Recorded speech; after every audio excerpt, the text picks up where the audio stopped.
কোরআনুল কারীমের মধ্যে আছে, আল্লাহ তাআলা বলছে একটা সাংঘাতিক কথা আছে কোরআন শরীফে, ফাবিআইয়ি হাদিসিন বা'দাহু ইউমিনুন। আমার দিল নড়ে কোরআনের এই আয়াত শুনলে, কলিজা শুদ্ধা কাঁইপা ওঠে। আল্লাহ তাআলা কোরআনে বলছেন, এই 29 পারার মধ্যেই আছে, সূরা মুরসালাতের মধ্যে আল্লাহ তাআলা বলে, বান্দা 23 বছরে আমি আমার রাসূলের কাছে এই সর্বশ্রেষ্ঠ কিতাব নাজিল করলাম, আমার সবচেয়ে শ্রেষ্ঠতম কথাগুলো আমি তোমাদের জন্য দিলাম। বান্দা, এর চাইতে আর দামি কোন কথা বললে তোমরা আমার কথা মানতা? বুঝেন নাই? ফাবিআইয়ি হাদিস, ফাবিআইয়ি হাদিস। আল্লাহ বলছে, বান্দা এরপরে আর কি বললে, এর চাইতে দামি কথা আর কোনটা বললে, আর কোন কিতাব নাজিল করলে, আর কেমনে বললে? ফাবিআইয়ি হাদিসিন বা'দাহু ইউমিনুন। আর কিভাবে বললে বান্দা ঈমান আনতা, বিশ্বাস করতা? আকিমুস সালাহ, আকিমুস সালাহ 80 বারের চাইতে বেশি বলছি আমার কোরআনে, আর কতবার বললে আমারে সেজদা দিতা? ইত্তাকুল্লাহ, ইত্তাকুল্লাহ বারবার বলেছি আল্লাহকে ভয় করো, আর কতবার বললে বান্দা আমারে ভয় করতা? কতবার বলছি? আল্লাহ বলবেন।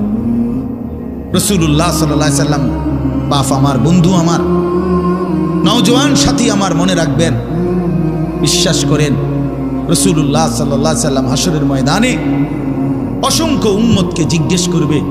এই আমল নামা যখন দেখবে, প্রত্যেকটা উম্মত তার নিজ নিজ আমল নামা রাসূলুল্লাহ সাল্লাল্লাহু আলাইহি সাল্লাম দেখবেন। এই আমল নামা দেখে নবী জিজ্ঞেস করবে, উম্মত 23টা বছর একটানা আমি কেঁদেছি, উম্মত 23 বছর তোদের জন্য আমি কেঁদেছিলাম। এমনও রাত গেছে, সারা রাত উম্মতের জন্য আমি কেঁদেছি, সারা রাত দোয়া করছি উম্মতের জন্য। তায়েফের পাথরের আঘাতে পিঠ চালনির মতো ছিদ্র বানায় ফেলছি, পেটের কষ্টে, ক্ষুধার কষ্টে 14 দিনের চাইতে বেশি পেটে 2টা পাথর বাইদা ক্ষুধার কষ্ট হজম করছি। উহুদের দান দান শহীদ করা রক্তে আমি বেহুশ হয়ে আমি পড়েছিলাম। সেই নবী আমি আর কত কাঁদলে, আর কত রক্ত ঝরাইলে উম্মত তুমি আমার কথা মনে করতা, তুমি আমার কথা ভাবতা? সাল্লাল্লাহু আলাইহি ওয়াসাল্লাম যখন এটা জিজ্ঞেস করবেন, তখন কি জবাব হবে? বাপ বলেন, ইনসাফের কথা বলেন। কি মনে করছেন? সুপারিশ? হাসরের ময়দানের সুপারিশ মানে কি? মুখে বিড়ি, সিগারেট, চেহারায় রাসূলুল্লাহ সাল্লাল্লাহু আলাইহি ওয়াসাল্লামের সুন্নাত নাই, 50 বছর ধরে সুদের লেনদেন, কোনদিন 5 ওয়াক্ত নামাজ আদায় করেন নাই, স্ত্রী বেপর্দা, ঘরের মধ্যে প্রতিদিন রঙিন টেলিভিশন চলতেছে, এই অবস্থায় কবরে যাইবেন, আর হাসরের ময়দানে দাঁড়াইলেই নবীজি সুপারিশ করে আপনারে বেহেশত দিয়া দিবেন। বিষয়টা মামুর বাড়ি না, বিষয়টা মামুর বাড়ি মনে করছেন আপনি। এটাকে কি মনে করলেন আপনারা? রাসূলুল্লাহ সাল্লাল্লাহু আলাইহি সাল্লাম সুপারিশ করবেন, এর কোনো নিয়ম কানুন নাই, কোনো বিধি নিষেধ নাই, আইন কানুন নাই। হাউজে কাউসারের পানি, এটা কি 10 টাকার পানির বোতল মনে করছেন? রাসূলুল্লাহ সাল্লাল্লাহু আলাইহি সাল্লাম বলেন, 1 ঢোক পানি পান করলে আর কোনোদিন বান্দা তৃষ্ণার্ত হবে না। এতটা আজিমুস শান দামি, এমনি এমনি দিয়ে দিবেন? এটা এমনি এমনি দিয়ে দিবেন? দয়া করে ভাবতে শিখেন, নিজের ভালো বোঝেন, নিজের ভালো, নিজের ভালো। আমি যেই সূরাটা পড়ছি, এই সূরাটার নাম হলো সূরা মুলক, 29 নম্বর পারা, কোরআনুল কারীমের 67 নম্বর সূরা। এই সূরাটার নাম হচ্ছে সূরা মুলক। এই সূরার 3টি আয়াত, 12, 13, 14, এই 3টি আয়াত আমি আপনাদের সামনে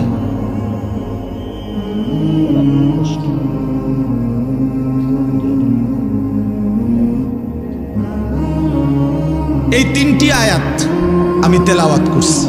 এই আর অল্প একটু সময়ের মধ্যে আমি আপনাদের সামনে এই 3টা আয়াতকে সামনে রেখে কয়েকটা আর কথা বলতে চাই। প্রথম কথা, আপনারা রাগ হইয়েন না আমার, আমি আপনাদেরই অঞ্চলের মানুষ, এখন আপনারাও আমার, আমিও আপনাদের। আল্লাহর কোরআন শিখেন। আমার কথা হলে আমি বলি না যে সবাই সব জেনারেল পড়া বন্ধ করে দেন, অর্থ হলে আপনি একটু সময় বাইর করেন। কথা, যারা চাকরি করেন, ব্যবসা করেন, বুড়া মানুষেরও অনেক বয়স্ক লোক কইলে হুজুর না আর কইয়া লাভ নাই, এই বয়সও না নাই, বিড়ি খাই না বয়স আছে। হ্যাঁ মাশাআল্লাহ, বিড়ি খাইতে কইলে চা দোয়ানে গপ মারুন না, বয়স ঠিকই রয়েছে অন। হ্যাঁ, এখনো টেলিভিশন 3 ঘন্টা চাইতে কইলে মাশাআল্লাহ কাকুর শরীরে বল আছে। মানুষের বেডির নাচ দেখবো, এতে কোনো লজ্জা শরম নাই। দুনিয়া ভোগ করতে বললে, ভাত খাইছে মাত্র, এখন যদি বলেন আবার আপেল খাইবেন নি, হদ পেঁয়াজু খাইবেন নি, চা দোকানে গেছে আর আবার খাবে। দুনিয়া পুরাটা ভোগ করবে। 90 বছরও দুনিয়া ফুরায় না, 90 বছরও আখেরাত মনে পড়ে না। আফসোসের ব্যাপার নিয়ে আল্লাহ বলছে কোরআনে, আলাম ইয়ানি লিল্লাযীনা আমানু আন তাখশা কুলুবুহুম লিযিকরিল্লাহ। এই আমার ইমানদার বান্দা, আমায় আল্লাহর ভয়ে, আমার স্মরণের জন্য, আমার বন্দেগীর জন্য তোমার দিলটা নরম হওয়ার সময় আজও কি হয়নি বান্দা?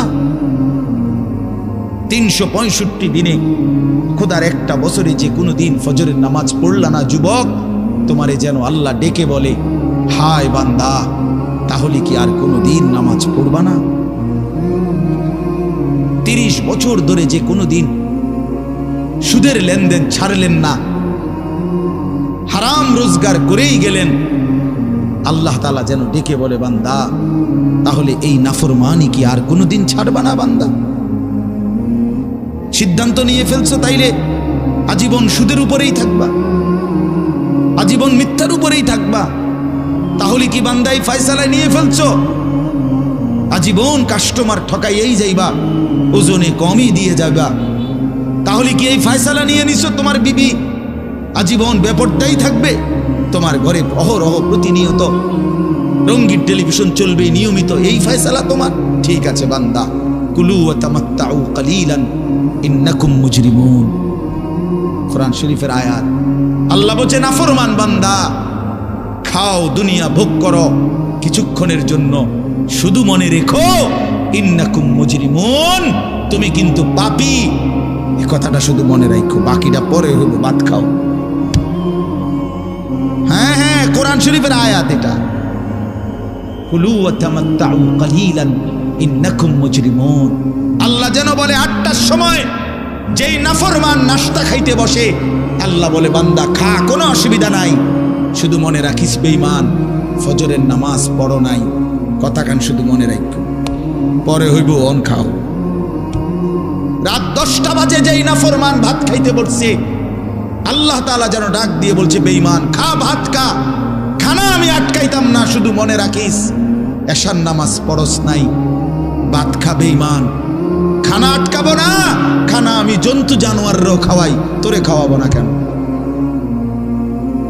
খানা আমি কুকুর বিড়ালরেও খাওয়াই, খানা আমি গরু ছাগলরেও খাওয়াই, তোরে দেব না কেন বান্দা? খা, শুধু মনে রাখবি, ইন্না আ'তাদনা লিল কাফিরিনা সালাসিলা ওয়া আগলালাম ওয়া সাঈরা।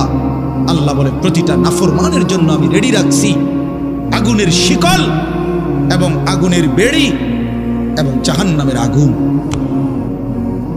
1 নাম্বার 70 জিরাআন, 70 হাত লম্বা আগুনের শিকল দিয়ে জাহান্নামীকে হাসরের ময়দানে আল্লাহর ফেরেশতা বান দিবে।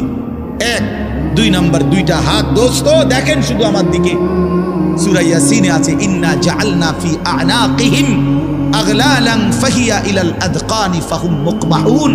এটার অর্থ হলো এই যে হাসরের ময়দানে প্রত্যেকটা পাপী নাফরমানকে ফেরেশতা 2 হাত আলগি দিয়া এইভাবে ঘাড়ের সাথে বান দিয়া ধইরা, এই 2 থুতনির নিচে 2 হাত এভাবে দিয়া এইভাবে বান দিয়া, আল্লাহর কসম, রব্বে কাবার কসম করে বললাম,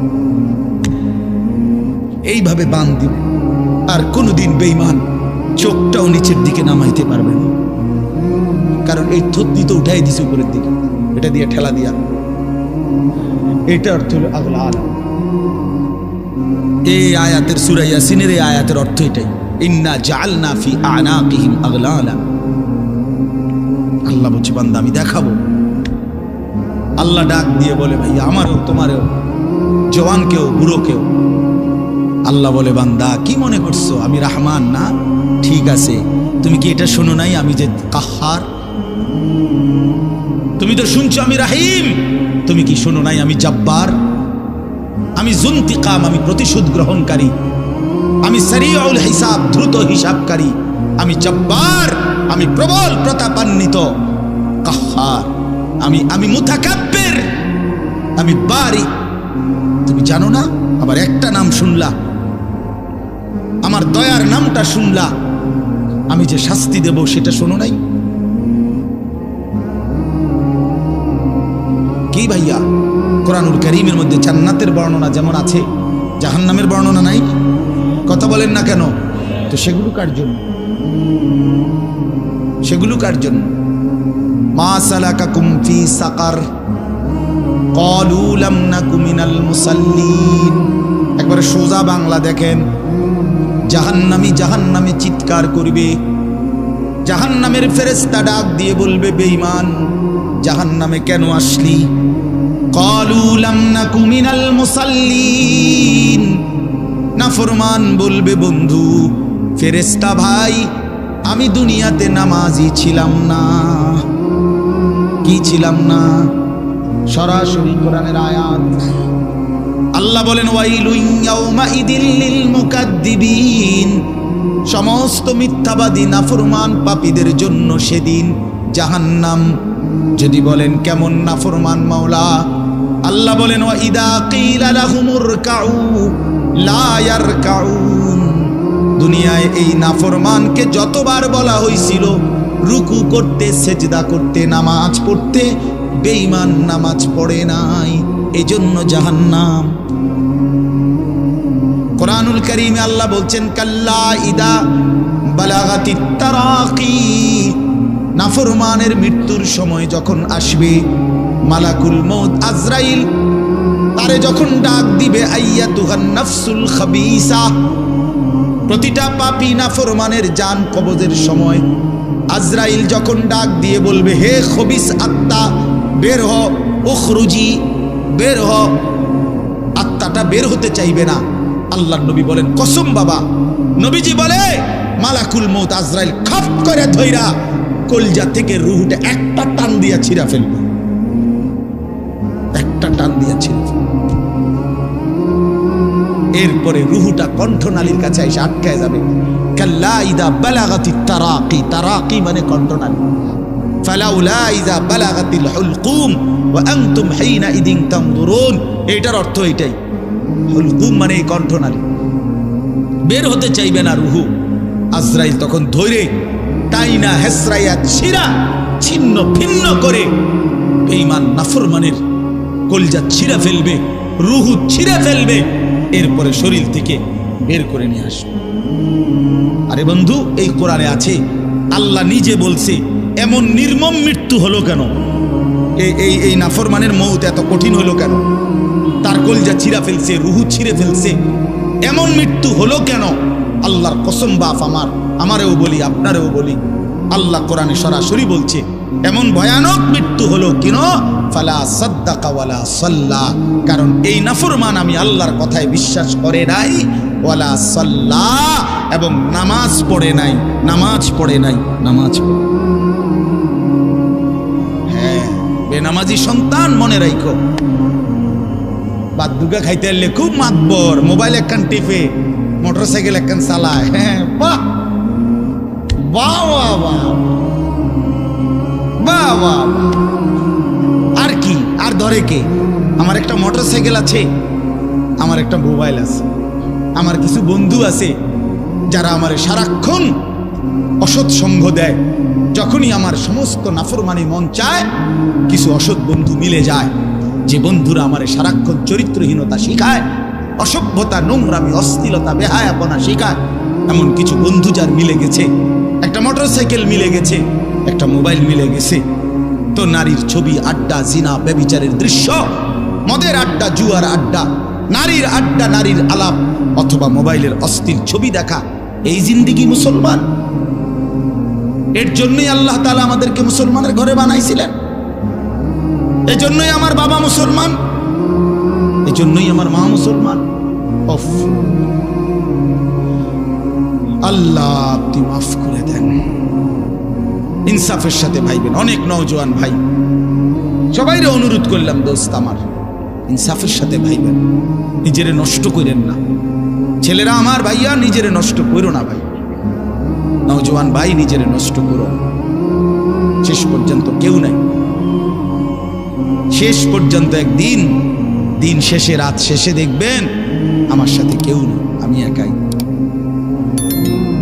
আমি একাই। একদিন কবর আমারে সব সম্পর্ক ছিন্ন করে দিবে। একদিন মৃত্যু আমাকে সব ভুলায় দিবে, সব ভুলায় দিবে। তো এই সূরাটার নাম হলো সূরা মুলক। এটা কোরআন শরীফের অত্যন্ত ফজিলতপূর্ণ একটা সূরা। মাত্র 30টা আয়াত এই সূরার মধ্যে। আল্লাহ নবী সাল্লাল্লাহু আলাইহি ওয়াসাল্লাম বলছেন, এই সূরাটি যে নিয়মিত তেলাওয়াত করবে, আল্লাহ নবী বলেন, তুমজিহি মিন আযাবিল কবর। এই সূরা মুলক তাকে কবরের আযাব থেকে রক্ষা করবে। এটাই সূরার ফজিলত। এজন্য আলহামদুলিল্লাহ উলামায়ে কেরাম, আমাদের মাদ্রাসাগুলোর তালিবে ইলম এবং আল্লাহওয়ালা বুজুর্গানে দ্বীন সব সময় রাত্রিবেলা ঘুমের আগে আগেই এই সূরা মুলক তেলাওয়াত। এই 4-5 মিনিট সময় লাগে, কিন্তু এই সূরার বড় ফজিলত হলো, আল্লাহ নবী সাল্লাল্লাহু আলাইহি সাল্লাম বলেন, এই সূরা কবরের আযাব থেকে রক্ষা করে, কবরের আযাব থেকে রক্ষা। আমার ভাই, আমার বন্ধু, রাসূলুল্লাহ সাল্লাল্লাহু আলাইহি সাল্লামের অগণিত হাদিস এই কথার প্রমাণ করে যে কবরে আযাব হবে। হাসরের আযাব তো আছেই, জাহান্নামের আযাব তো আছেই, কবরেও আযাব হবে।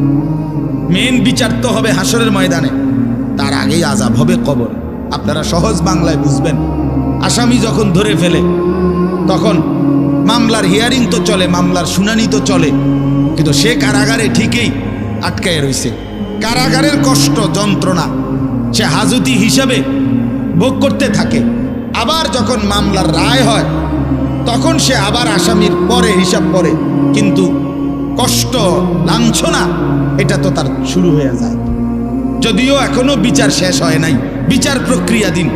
10 দিন, 50 দিন, 20 দিন, 1 মাস পর পর মামলার ডেট পরে শুনানি হয়, কিন্তু সে তো থাকে কারাগারে, সে তো থাকে কারাগারে। তো আল্লাহ পাক রব্বুল আলামিন বলেন, নাফরমান সে তো হাসরের ময়দানে বিচার হবে চূড়ান্ত, কিন্তু কবর থেকেই আযাব শুরু, কবর থেকেই আযাব শুরু। রাসূলুল্লাহ সাল্লাল্লাহু আলাইহি সাল্লাম খুব বেশি হাদিসের মধ্যে আছে, একজন বিখ্যাত সাহাবী, আপনারা সবাই ওনার নাম জানেন, ইসলামের 3য় খলিফা হযরত ওসমান রাদিয়াল্লাহু তাআলা আনহু। কিতাবের মধ্যে আছে, আমরা নিজে আত-তাযকিরা, আমার কাছে কিতাব আছে আরবি, ইমাম কুরতুবী রাহমাতুল্লাহ লিখিত কিতাব, ওখানে আছে হযরত ওসমান রাদিয়াল্লাহু তাআলা আনহু যখন কোনো কবরের সামনে দাঁড়াইতেন তো প্রচন্ড কাঁদতেন, ভীষণ কাঁদতেন। হাত্তা ইয়াবুল্লা লিহিয়াতাহু, কাঁদতে কাঁদতে উনার দাড়ি ভিজে যেত। তো উনার সাথীরা জিজ্ঞেস করতেন, হযরত আপনি জাহান্নামের কথা বললেও এত কাঁদেন না, অথচ কবর দেখলে এভাবে কাঁদেন কেন? তো তিনি বলতেন, ইন্নাল কবরা আউয়ালু মানাজিলিল আখিরা, শোনো, কবর হচ্ছে আখিরাতের প্রথম ঘাঁটি। ফা ইন নাজা মিনহু ফামা বাদাহু আইসারু মিনহু, যদি কোনো ব্যক্তি এই কবরের ঘাঁটিতে বাইচা যায়, পরবর্তী সবগুলো ঘাঁটি তার জন্য সহজ। ওয়া ইন লাম ইয়ানজু মিনহু ফামা বাদাহু আশাদ্দু মিনহু, এই কবরে, এই ঘাঁটিতে যে জিততে পারবে না, বাঁচতে পারবে না, তো পরবর্তী সবগুলো ঘাঁটি তার জন্য তার চাইতে বেশি কঠিন। এই কথার কারণে আমি ভয় পাই, কবর দেখলে আমার মনে পড়ে, হায় আমি এই কবরের আযাব থেকে বাঁচব কিনা, এই ভয়ে আমার কাঁদতে থাকি। তো এরপরে তিনি বলছেন, হযরত উসমান রাদিয়াল্লাহু তাআলা আনহু বর্ণনা করেন যে আল্লাহর নবী সাল্লাল্লাহু আলাইহি সাল্লাম বলছেন, আমার ভাই খেয়াল করে শুনেন, নবীজি নিজে বলছেন, আল্লাহ রাসূল সাল্লাল্লাহু আলাইহি সাল্লাম জীবনে কোনোদিন একটা শব্দ বানায়া বলছেন? কথা বলেন। অতিরিক্ত বলছেন, বেশতি বলছেন, শুধু ভয় দেখানোর জন্য বলছেন, না তামাশা করে বলছেন? এটা আপনাদের ইয়াকিন তো? কথা বলেন না। আল্লাহ নবী সাল্লাল্লাহু আলাইহি সাল্লাম বলেন, মা রাআইতু মানজারান কাত্তু